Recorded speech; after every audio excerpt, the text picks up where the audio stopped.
Well, I am unusual that in addition to being already what we call a senior citizen, old or venerable, as they sometimes say, I am both a historian and a kind of political analyst. That is to say, I have worked many years in Russian archives, but I also worked for 20 years for CBS News. Then I write books, but I also broadcast on television. I write for newspapers. I had a column in a magazine for many years.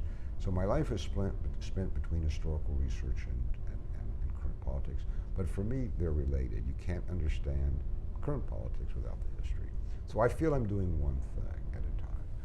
At the moment, my big project is producing a new edition of what was my very first book, which was a biography of Nikolai Bukharin, one of the Soviet founding fathers, who was put on trial and executed by Stalin in 1938. The book was very successful, and it's still in print, Bukharin and the Bolshevik Revolution.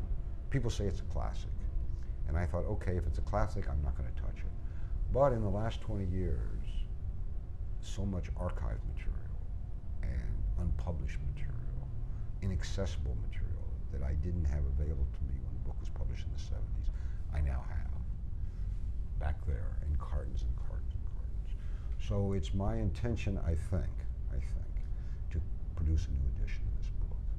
Meanwhile, I published not so long ago a book called Soviet Fates and Lost Alternatives, which is now out in paperback in an expanded edition.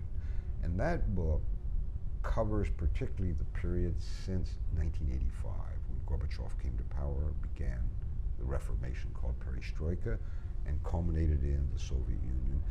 I analyze that. I try to explain why that happened. And then the last two chapters of the book pick up with what we've been discussing today, American-Russian relations since the end of the Soviet Union. And they ask the question, who lost the post-Cold War partnership, and how can we obtain it?